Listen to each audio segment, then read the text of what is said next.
ഒന്ന് ക്ഷമിക്കുമെങ്കിൽ പറഞ്ഞോട്ടെ, എന്നെ ഏറ്റവും കൂടുതൽ ആകർഷിച്ച ഒരു വാക്കാണ്. ആൾക്കൂട്ടത്തിൽ വെച്ച് നീ ഒരാളെ വളരെ വിഷമിപ്പിക്കുകയും ഒറ്റയ്ക്കിരിക്കുമ്പോൾ അയാളോട് മാപ്പ് ചോദിക്കുകയും ചെയ്യുക എന്നത് ആൾക്കൂട്ടത്തിൽ വെച്ചൊരാളെ വിവസ്ത്രമാക്കുകയും എന്നിട്ട് ഒറ്റയ്ക്കിരിക്കുമ്പോൾ ആ വസ്ത്രം തിരിച്ചേൽപ്പിക്കുകയും ചെയ്യുന്നവനെ പോലെയാണ്. എത്ര ക്രൂരമാണെന്ന് ആലോചിക്കേണ്ടേ.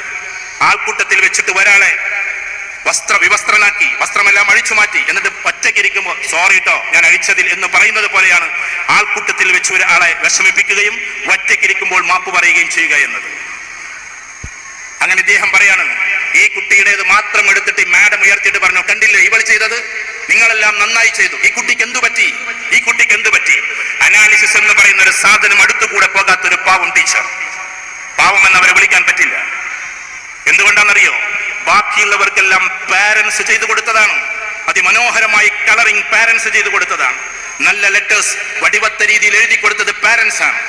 ഈ പാവം കുട്ടിയുടെ പിതാവ് നല്ലൊരു അധ്യാപകൻ കൂടിയായതുകൊണ്ട് കുട്ടി ഒറ്റയ്ക്ക് ചെയ്യട്ടെ എന്ന് ശാഠ്യം പിടിച്ച് ആ പാവം കുട്ടി കഴിയുന്ന രീതിയിൽ ഒറ്റയ്ക്ക് ചെയ്തപ്പോ ഈ മാഡത്തിന് അത് സഹിച്ചില്ല. സത്യത്തിൽ ആർക്ക് അവാർഡ് കൊടുക്കേണ്ടതെന്നറിയോ?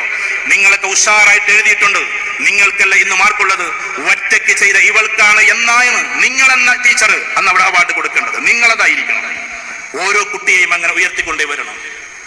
ഞാൻ പറയുന്നത് കൊണ്ട് നിങ്ങൾക്കൊന്നും തോന്നരുത്. ഒരു കുട്ടിയുടെ കഴിവ് വ്യത്യസ്തമാണ്. അതാണ് on world, OWN, on world education, സ്വയം ലോക വിദ്യാഭ്യാസം എന്ന് പറയുന്നത് അതാണ്. ഒരു കുട്ടി അവന്റെ ലോകത്തിലെ ചക്രവർത്തിയാണ്. ആ ചക്രവർത്തിയെ നമ്മൾ കണ്ടെത്തണം. ആ ചക്രവർത്തി ആ പൊസിഷനിൽ ഇരുത്താൻ നമുക്ക് പറ്റണം. നിങ്ങളുടെ ക്ലാസ് റൂമിൽ 40 കുട്ടികളുണ്ടെങ്കിൽ 40 പേരും അവരവരുടെ ലോകത്തിലെ രാജാക്കന്മാരാണ്. അവരവരുടെ ലോകത്തിലെ. ഏത് ഉന്നതനായ കുട്ടിക്കും ഒരു നെഗറ്റീവ് സൈഡ് ഉണ്ടാവും. ആര് പറഞ്ഞു കുട്ടി നന്നായിട്ട് പഠിക്കും? നന്നായിട്ട് പഠിക്കുക എന്നത് അല്ലല്ലോ വിദ്യാഭ്യാസം. അതൊക്കെ തെറ്റായ നമ്മുടെ ധാരണയാണ്. നന്നായി പഠിക്കും, അതിന് മെമ്മറൈസിങ് ലൈൻ ഓഫ് എഡ്യൂക്കേഷൻ എന്നാ പറയാ. കുട്ടി എല്ലാം ബൈഹാർട്ടാക്കിയിരിക്കുന്നു എന്നാണ്. മെമ്മറൈസിങ് മോഡലാണ്. ആ മെമ്മറൈസിങ് മോഡൽ എഡ്യൂക്കേഷൻ എന്ന് പറഞ്ഞാൽ ഒരു കുട്ടിയുടെ സ്കിൽ ഡെവലപ്മെന്റിനെയാണ് എഡ്യൂക്കേഷൻ എന്ന് പറയുക. Skill development.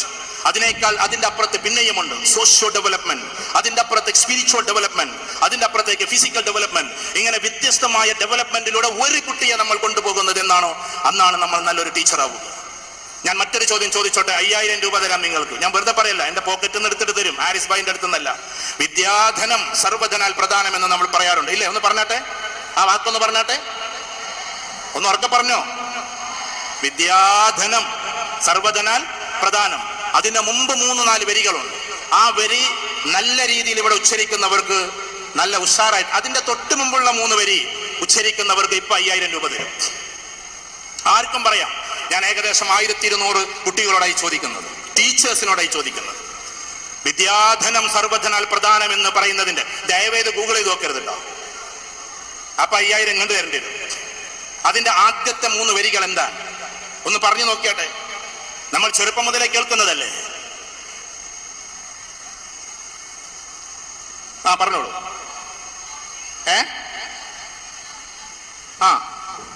അല്ലല്ല അതല്ല, എന്നാലും പറയാനുള്ള ഒരു ധൈര്യം കാണിച്ചല്ലോ. ഒന്ന് കൈയടിച്ചു കൊടുത്താട്ടെ. എപ്പോ നിങ്ങൾ ഏറ്റവും നന്നായി വർത്തമാനം പറഞ്ഞ്, ഏറ്റവും നന്നായി കുസൃതി കളിച്ച്, ഏറ്റവും നന്നായി ക്ലാസ്സിൽ അലമ്പെന്ന് ഞാൻ പറഞ്ഞില്ലേ, കുട്ടികളെ ചെറുക്കായിട്ടൊക്കെ ഇങ്ങനെ ഉന്തി നടക്കുന്ന കുട്ടിയുണ്ടോ, അവനെ രാജാവാക്കി എടുക്കണം. കാരണം അവൻ രാജാവാണ്, അതുകൊണ്ടാണ് അവൻ അങ്ങനെ നടക്കുന്നത്. അവനെ ഒതുക്കി തീർക്കല്ലേ, അവനെ ഒതുക്കല്ലേ നിങ്ങൾ. പഠിത്തത്തിന്റെ കാര്യം പറഞ്ഞ് അവൻ അച്ചടക്കത്തിന്റെ വാതായനത്തിലേക്ക് കൊണ്ടുവരല്ലേ.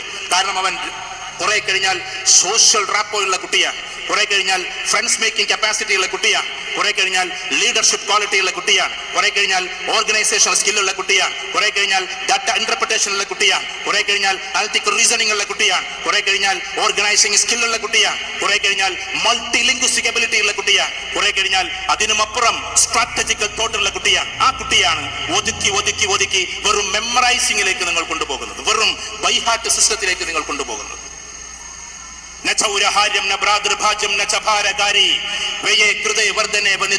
വിദ്യാധനം സർവ്വധനാൽ പ്രധാനം. 5000 രൂപ അതിന്റെ ഒരു കട്ടിയൊക്കെ ഉണ്ടാവും.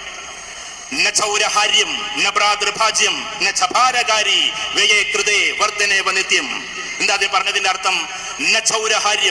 ഒരിക്കലും കള്ളൻ കട്ടുകൊണ്ടുപോവുകയില്ല, തസ്കരനാൽ മോഷ്ടിക്കാവതല്ല.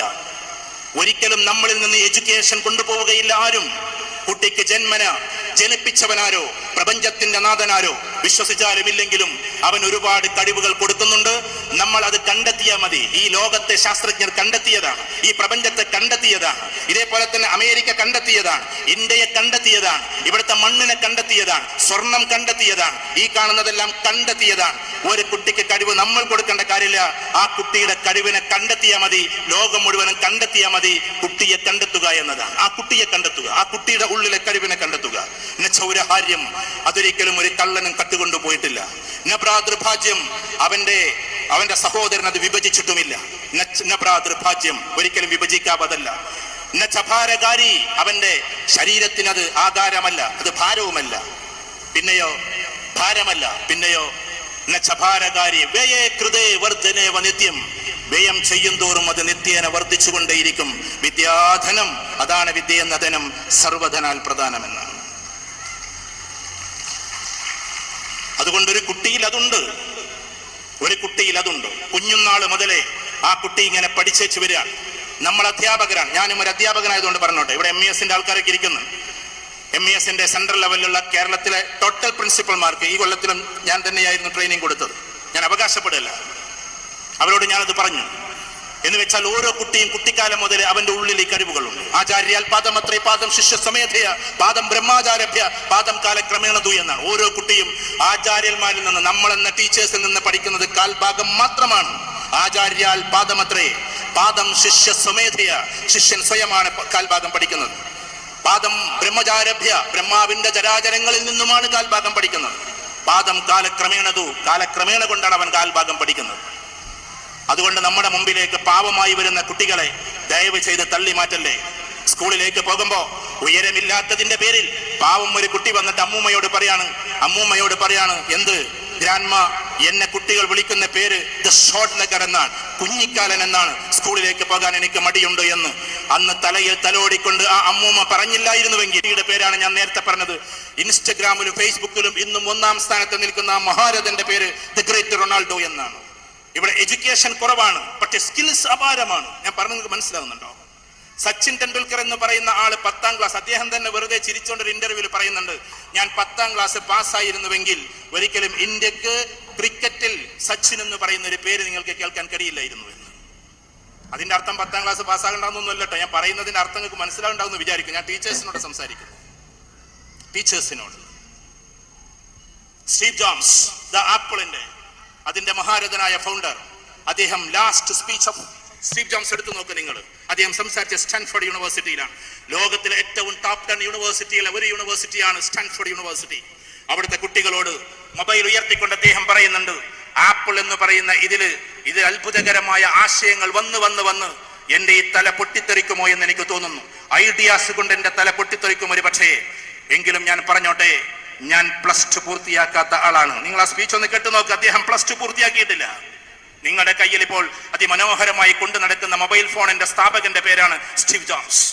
ലോകത്തിൽ 24 വർഷം എന്നും ലോകത്തിലെ ഏറ്റവും ലോകസമ്പന്നനായി മാറുകയും ഒരുപാട് ആൾക്ക് ഉപകാരവും ചെയ്യുകയും ചെയ്ത ബിൽ ഗേറ്റ്സ് നിങ്ങൾ എടുത്തു നോക്ക്, +2 പൂർത്തിയാക്കാത്ത ആളാണ്. സ്കൂളിലേക്ക് പോകുന്ന സമയത്ത് പ്രിയപ്പെട്ട ഒരു കൂട്ടുകാരന്റെ കൊടയിൽ നിന്നതിന്റെ പേരിൽ അവൻ വെളുത്തവനും ഇയാൾ കറുത്തവനുമായതുകൊണ്ട് കൈകൊണ്ട് തള്ളി മാറ്റി. ചളിവെള്ളത്തിൽ വീണപ്പോ അതിൽ നിന്ന് എഴുന്നേറ്റ് വന്നിട്ട് ഈ വെള്ളക്കാരൻ കുട്ടി ഒരു അടിയടിച്ചു. ആ ഒറ്റ അടിയുടെ പേരിൽ എല്ലാ വെള്ളക്കാരും കൂടി ഈ പാവം കറുത്ത കുട്ടിയെ ആകെ തച്ചു തകർത്തു.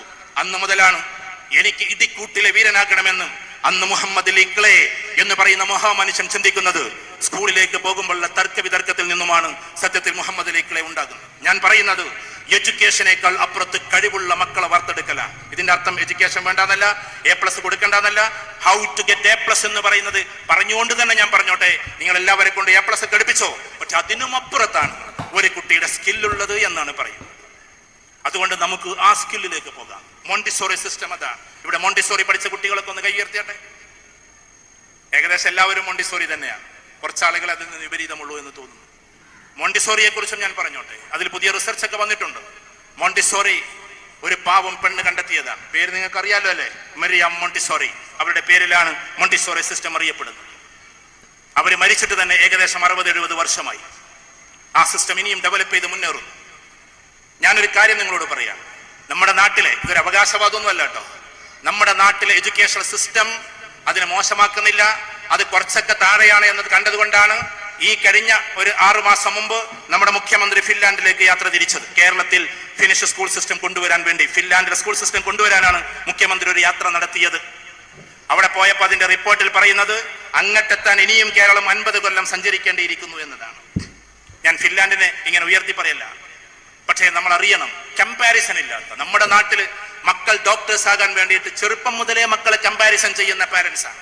ആദ്യം പാരന്റ്സ്, ഞങ്ങളെ പോലുള്ള പാരന്റ്സിനെയാണ് നിങ്ങൾ കൈകാര്യം ചെയ്യേണ്ടത്. കാരണം പാരന്റ്സ് പറയുന്നതൊന്നും ടീച്ചേഴ്സ് പറയുന്നത് മറ്റൊന്നും ആയാൽ കോൺട്രാഡിക്ഷൻ വളരെ ശക്തമായിരിക്കും.